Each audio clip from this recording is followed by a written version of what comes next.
The female body has changed. It's not as easy to lose weight anymore. It's time we started looking beyond diet and exercise and began looking at the other side of weight loss. Welcome to the OnTrack show. I'm Karen Martel, certified transformational nutritionist and founder of the OnTrack Women's Weight Loss Program. Each week, I will share with you the secrets to conquering your health and weight loss. Welcome to episode 1 of the OnTrack podcast. So let me ask you, do you know what it takes to lose weight?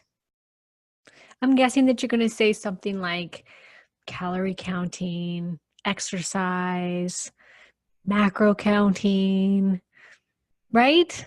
That maybe it takes being perfect at your eating habits, that it takes a ton of willpower. Well, I'll tell you what, 95% of diets fail, which shows us that women do not know what it takes to lose weight. This also means that 95% of diets are clearly doing it wrong, and majority of them focus on what? Food and exercise. Well, in this podcast, I'm going to bring you the other side of weight loss, a side that says, screw the calorie counting, screw the excess exercise, bash the idea that willpower works and is even necessary to lose weight. Well, in this podcast, I'm going to share with you guys a different side of weight loss. A side that looks beyond the calorie counting, beyond the excess exercise, and really digs in deep to see what else is there that is affecting our ability to lose weight. That can be everything from spirituality, happiness, nutrition, hormones, digestion. So join me in today's episode 1, where I'm going to share with you something called your fat mass set point. And we're going to talk about what that is and why does it matter to your weight and what kind of impact does it have? Why calorie restriction will make you lose weight, then gain, and what you can do about that to make sure it doesn't happen anymore.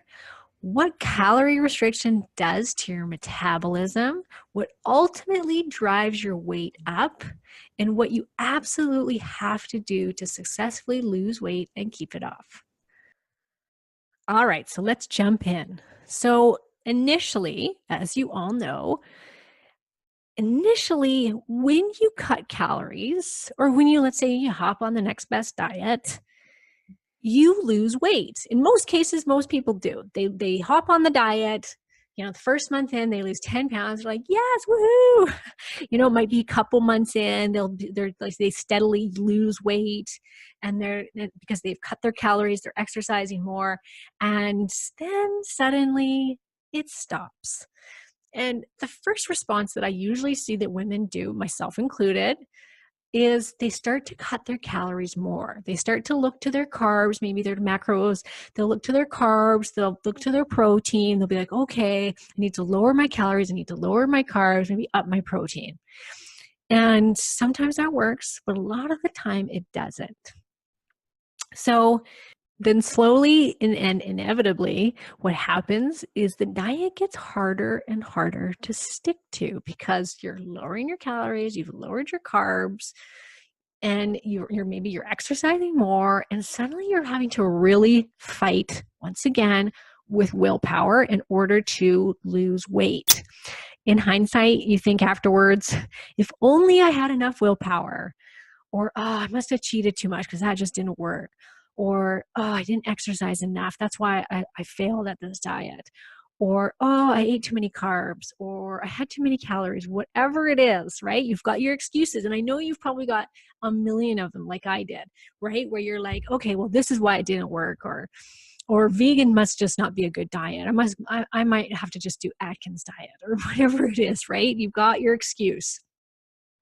We've been told by fitness and nutrition authorities for our entire lives that the answer to weight loss is simple. Burn more calories than you eat. Well, when you look at scientific studies, when people deliberately deprive themselves of calories, 95% of people fail to achieve lasting fat loss, which means 95% of diets fail. So, that odd person that you see, the success story of on Weight Watchers or whatever Atkins, whatever diet it is, where they show the before and after picture and they're like, yeah, I did it. I lost the weight and I kept it off. That's 5% of the population. That's not a great statistic, is it? Virtually every study done in the last 60 years shows that when people try to initially take in fewer calories, they almost always exhibit a pattern of initial weight loss followed by complete fat regain in the next several months or years. So, and you can agree to this, or else you probably wouldn't be here listening to this podcast, right? You've been there, you've tried diets, and you failed. Now, here's the thing, a lot of these people continued to diet and exercise, so that is not always the case of the regain. They fail because their biology is not allowing them to stick to the program. It's usually that their hunger pangs and cravings become too much to fight, and eventually their willpower gives out. So then we have to ask ourselves, is this whole calorie in, calorie out just a big pile of you-know-what? Well, yes and no. Like I said, when we first start diets, for a period of time, majority of people will lose weight. And that's why you'll see evidence of almost every diet out there working for somebody, or at least for a period of time, right? When people start diets, there's like people say, wow, vegans, scientific study that vegan diets, people will lose X amount of weight, that low fat, high carb will lose weight. There is studies to prove almost every kind of eating will help a person to lose weight.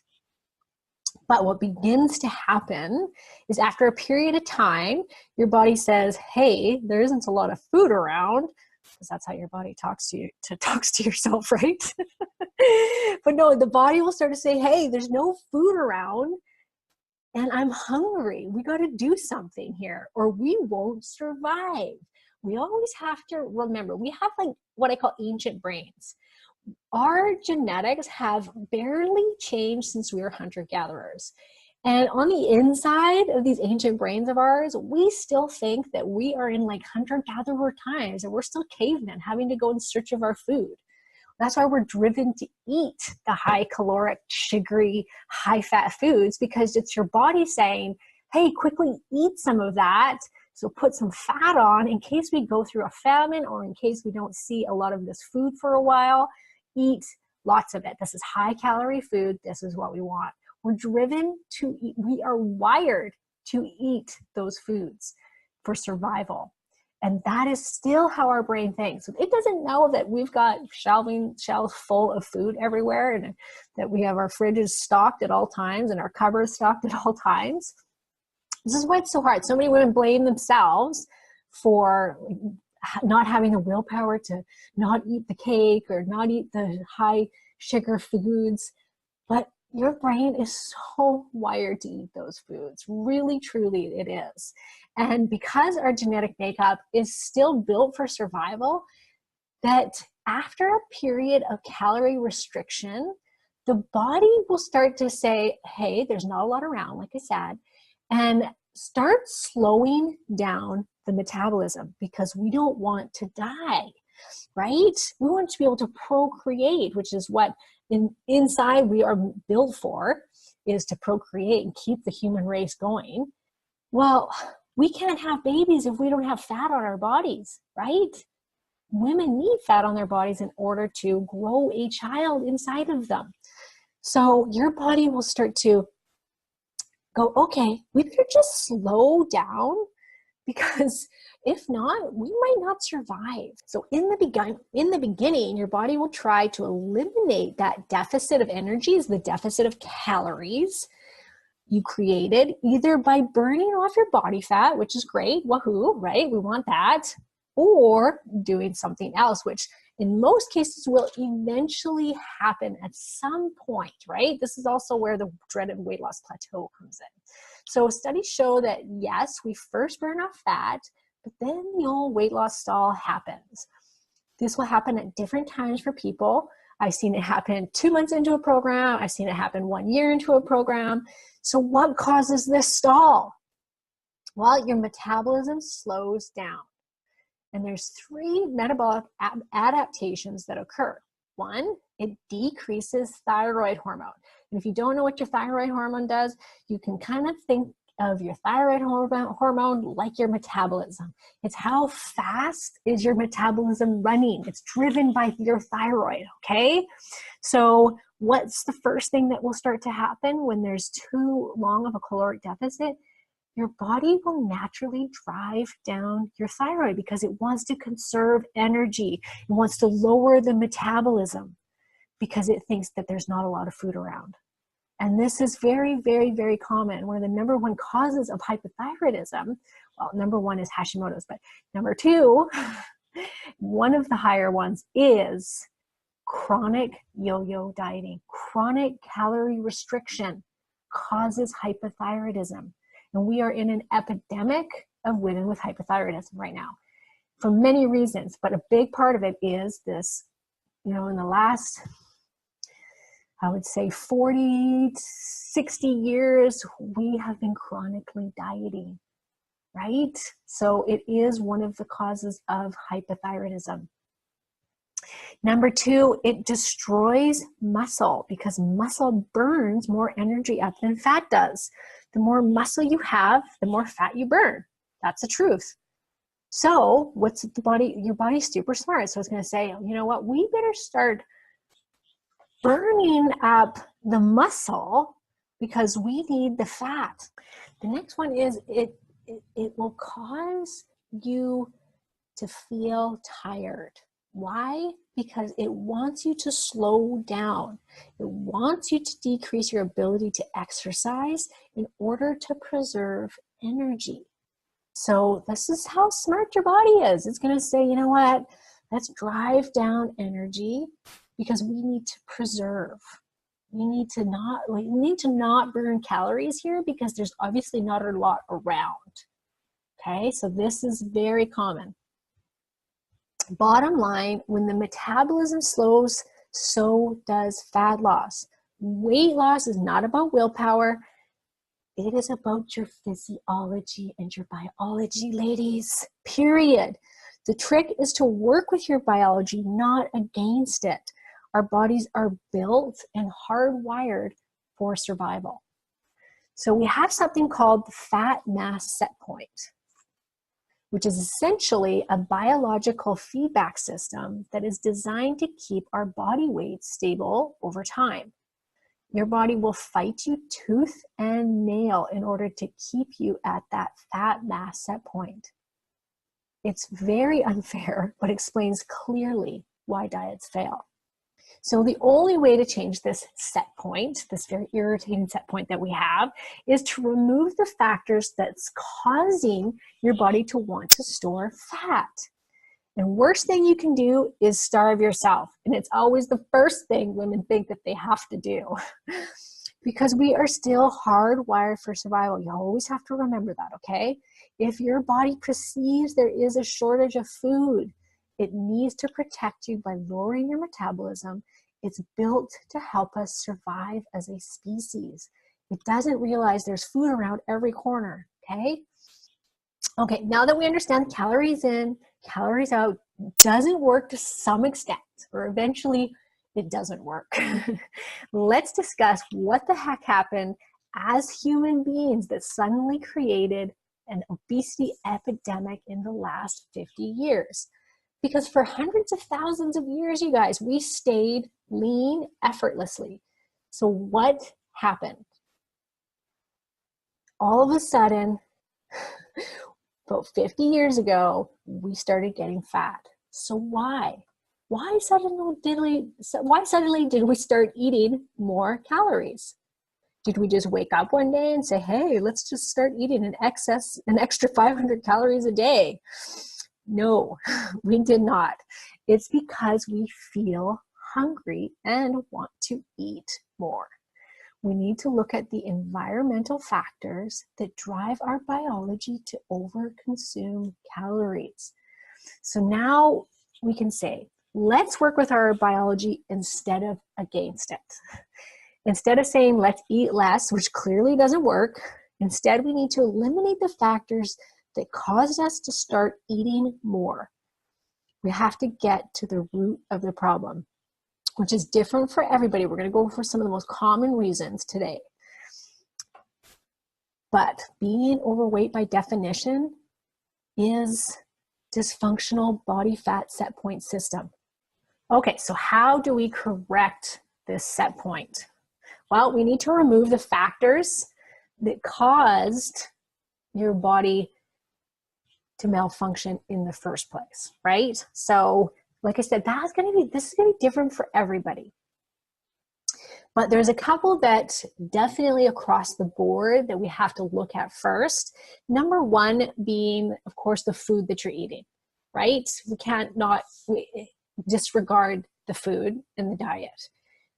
There's going to be a different diet for most people, right? Like it's going to look differently for everybody. There is no one perfect diet. And like I said, there's scientific studies that show every diet out there works to some extent. They've done like high carb against low carb and had the exact same outcomes.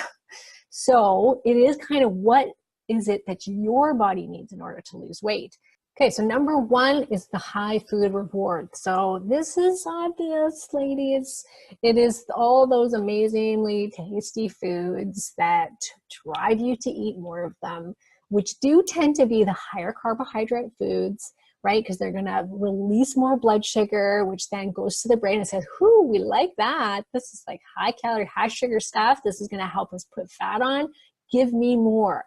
It also releases dopamine, so you actually feel pleasure from those high food rewards, right?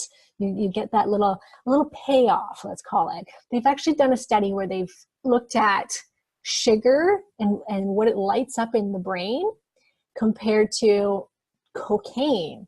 And cocaine and sugar light up the same areas of the brain just as much as each other, okay? So equally lit up, sugar versus cocaine. So how scary is that? And we wonder why we don't have willpower to not eat the sugar, because it's releasing all of these really feel-good things inside of our brain that makes us feel better. And that pleasure release can become very addictive. So just removing those foods, I always say, like, what? Don't have them in your house. My husband is the worst for that. Like, he'll be like, what did he bring home? Like a box of dilly bars from Dairy Queen. This was a couple months ago. And I thought, oh my gosh, what are you thinking? I do most of the grocery shopping on purpose because of this, because I can't have that kind of stuff in my house because I'll want to eat it. So what did I do? I had a dilly bar every single night until that entire box was gone. This is like, get it out of my house because I can't control it. If it's there, I'm going to eat it.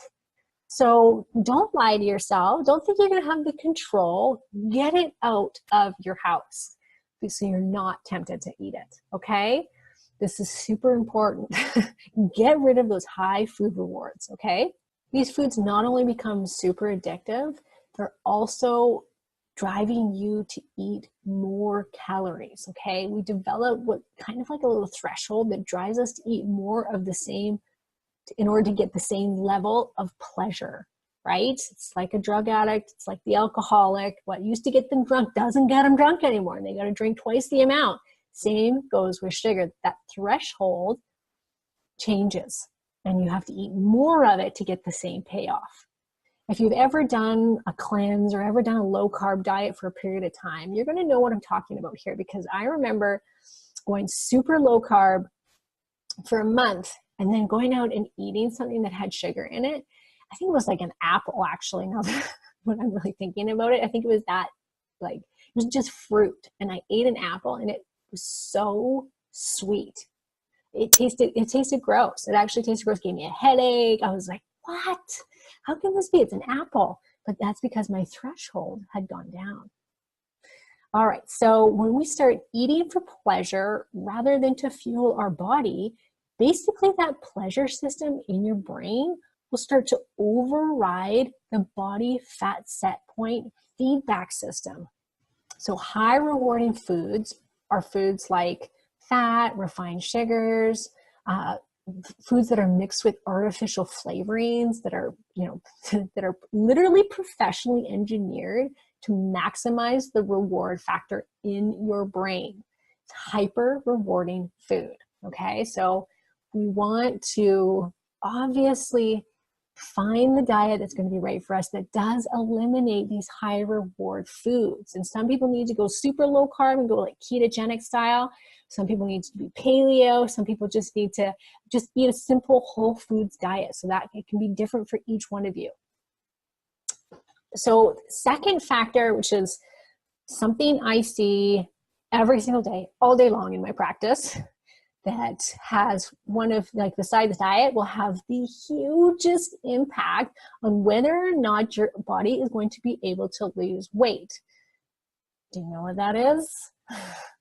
It's your hormones, ladies. Our happy little hormones are usually not so happy on the inside, and they're wreaking havoc on our body and our ability to lose weight.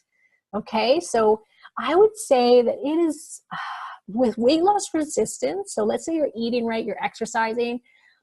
I would put hormone dysfunction as at about 90% of, as far as like what is causing that weight loss resistance. Hormones is it. Like 90% of women can't, if they're not able to lose weight, it's because they have hormone dysfunction, period. Okay, and this is becoming extremely common right now with women in North America because, well, for many reasons, which we won't dive into it because that's a whole nother podcast in and of itself, which I will of course do. But hormone dysfunction, if your hormones are out of whack, and that could be that you have too high of cortisol, which is your stress hormone. You may have too high of estrogen, which is super common. We have so much estrogen in our environment right now, from the water we're drinking, from the food we're eating, from the products we're using, from the perfumes we have.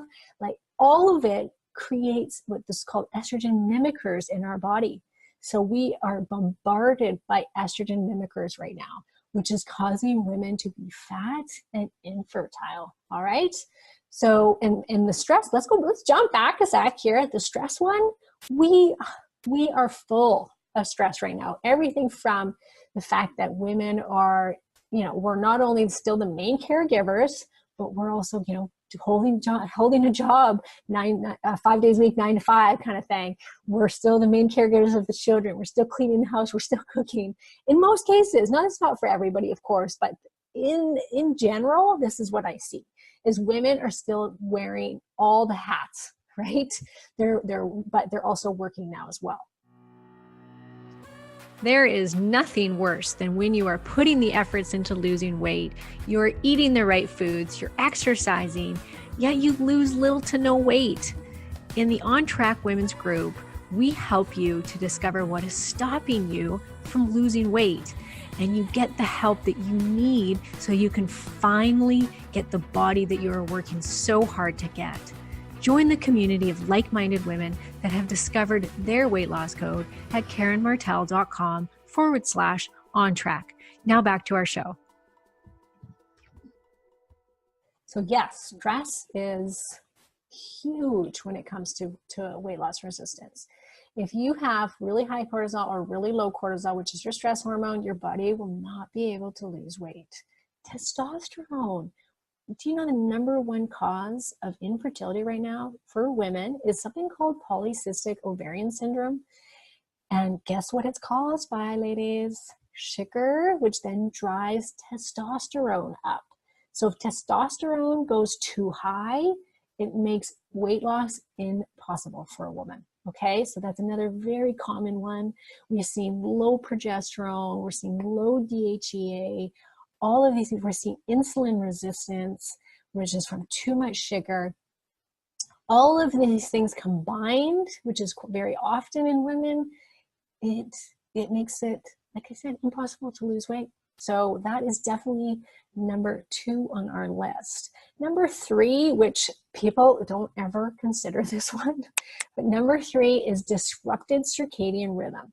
So poor sleep is otherwise poor sleep. Poor sleep affects your appetite. It drives excess consumption of calories. Plus, it increases fatigue, which decreases how many calories you can burn. So no one thinks that, oh, their lack of sleep is making them fat, but it is. It totally messes with their system. And people never put those two together.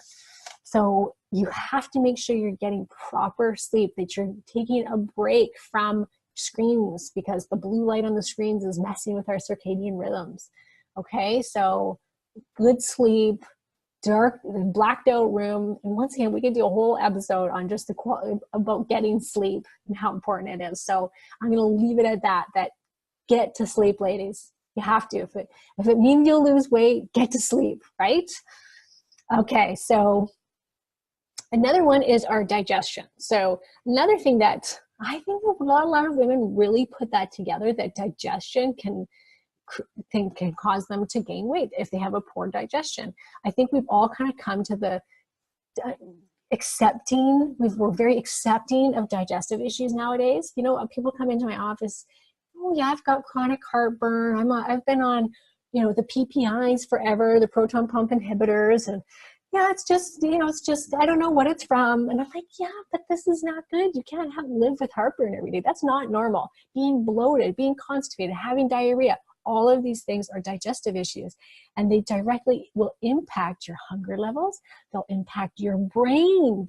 There's a lot of information coming out right now about the gut-brain connection, and how if you've got what is called a leaky gut, which is poor digestion, that it can cause depression and anxiety. Okay, so, and then when you're depressed and you have anxiety, guess what? You want to eat more because it makes you feel better, right? So you want to have a healthy gut system for many reasons. It also can impact your hormones, your thyroid, which is your metabolism, remember? But all of these things can be impacted by poor digestion. So you want to make sure that your digestive system is up to par. Allergies, food sensitivities, all of these things will impact your ability to lose weight. If you have food sensitivities, your body will be responding to that with inflammation. And if there's inflammation, then you could eventually have an autoimmune condition. You get inflammation of the brain, which then once again causes the anxiety and depression. It can wreak havoc on the hormones. So digestion is huge. Okay, so those are like the top things that have the most impact on our fat mass set point. Okay, ladies? And just the most impact on our ability of whether or not we can lose weight. If those things are not up to snuff, your body can't lose weight. Okay? So what to do about this? Can we lose weight? Yes, you can. And it might take some time. This isn't pretty. This isn't like, hey, this is your 21-day fix. No, this may take you some time, but it took you a while to get to this place in your biology and your physiology. And it may take you some time to get back to where it should be. But of course you can. Your body wants to be back there in that spot. So yes, absolutely. Number one, like I said, get rid of those high food reward fixes, right? Get them out of the house. Make them, and I don't say 100%. Nothing should be 100%. Like that's just no fun, is it? I'm kind of the 80-20 gal that says, 80% of the time I'm sticking to healthy eating, so that the other 20%, if I need to have that ice cream, then I can have it without stressing out too much. Just not the box of jelly bars. All right, so getting rid of those foods will definitely help, at least 80% of the time. When you eat the whole unprocessed foods, it has definitely been shown that it can significantly drive down calorie intake without hunger. So this is the other trick. You want to create a natural caloric deficit without having to use willpower, right? if you are fighting hunger pains, then you are signaling to your body all the wrong signals. And you're signaling that, hey, I'm starving. There's not a lot around right now. Quickly, oh my gosh, slow down the metabolism. We're in a famine. Everything that we talked about before about that, that's what will happen. But if you can create a natural caloric deficit without you noticing, then it is one of the best ways you can lose weight. One of the best diets to do that with is the paleo-based diet, paleo or ketogenic, for sure, because it's not spiking blood sugar. I always say to people, if you had a bowl of pasta and you had a steak, let's say a really good steak, a tenderloin steak, you could eat the bowl of pasta, and if somebody said, like, let's say it was lasagna, you eat the bowl of lasagna, and it was like, that's so delicious. And somebody said, do you want another bowl of lasagna? You'd be like, yes. And I know this because I made lasagna recently, and I way overate it. So I have proven this theory many times. And so let's say, okay, so you eat the second bowl, probably feel a little bit sick, but easily can be done, right? And then you might even hit the pan after you do the dishes. I've done that too, where you hit the pan up and start taking bites out of the pan because it was so good. But the tenderloin steak, let's say you eat an 8-ounce, 6-ounce tenderloin steak, best steak you've ever had in your life. And I said to you, do you want another steak? You would say no, right? Because who eats a second steak? Foods like that don't make your body say, hey, I need more of that. Give me another steak, unlike the high carbohydrate foods do. So eating a paleo-based diet or a ketogenic-based diet is definitely one of the best to help you create a natural caloric deficit, okay? Okay, so next is shake it up a little bit. Don't do the same thing all the time. If you're eating the same amount of calories for a long period of time, your body is going to adjust to that. And it's going to, like I said, if it's a low calorie diet, it's going to slow down the metabolism. So you can, but yet you still want to lose weight, right? And you can lose weight with a caloric deficit. So if you're following a paleo or ketogenic diet, you want to make sure you're rotating the amount of calories that you're getting. So, and you can do that too with your macros. You can change around how much protein you're eating, to how much carbs you're eating, to how much fat you're eating, and be shaking it up a little bit, because your body, you don't want your body to adjust. I always say for women, it's usually best to try to tune into your natural cycle that happens throughout the month, because first day of, let's say the first day of your period is the first day of a cycle, right? That is when it is easiest to not eat the high carbohydrate foods. So if you, that first period or that first chunk of time, whether that's about 2 weeks usually for women, they can easily avoid the high carbohydrate foods. But then as they start to get towards their period again, they're going to start to crave more carbohydrates. And this is for many reasons. Our serotonin drops, so your body will naturally start to call out for more carbohydrates, because we can make serotonin from carbohydrates. And so you want to, save it for those times when it gets harder. Maybe that's the time when you put in, a little dark chocolate. You can eat some more sweet potato during that time, whatever it is, right? That those are the times that maybe your carbohydrate count can kind of go up a little bit, or your calorie count can go up a bit because you're hungrier. And so you kind of move with your cycle. So you're not always doing the same thing, and you keep your body guessing. So that is a really good hack. As far as then the hormones go, so the hormones, you got to get your hormones checked. If I had one tool for every woman that every woman needs to do, it is get your hormones checked. If you are over the age of 35 and you cannot lose weight, you have to get your hormones checked, period. And get your thyroid checked. That has to include thyroid. Like I said, we're in an epidemic of hypothyroidism for women, and we are misdiagnosing, mistreating, underdiagnosing like crazy when it comes to the thyroid. So you want to find someone like myself who can work with you and get you the right treatment for your thyroid. Okay, so this is, like I said, if I could just get every woman to do one thing, this is it.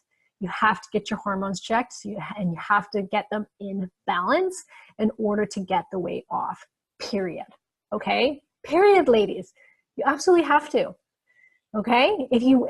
For any of you that are wanting, if you can't get it done with your doctor, like because you want to get saliva testing, not serum testing, because it's not, you can want serum for thyroid, you want saliva for the other sex hormones. You want, if you can't get it done through your doctor, you can get it from my site. You can go to KarenMartel.com and you can see that you can order, anyone in North America can order their own home hormone test kit. Okay, and that includes your thyroid panel, estradiol, progesterone, testosterone, DHEA, and a 4-point cortisol test. Okay, so no excuses. It can be done from the comforts of your own home. All right, ladies? So that is where I'm going to leave it today, because I could just go on and on. So we will keep the rest. And each one of these, like I said, it could be a whole another episode, which they will be. So stay tuned. Let me know what you think in the comment section. And don't forget to tune in next week for our second episode. All right, ladies, have a good one. All right, ladies, that's a wrap. Thanks so much for listening to today's episode. If you want more, be sure to check out KarenMartel.com/OnTrack and get started today with my monthly coaching program to help you find your weight loss code. Be sure to leave me a review on iTunes and subscribe to my channel so you never miss an episode. Till next time, ladies, have an awesome week.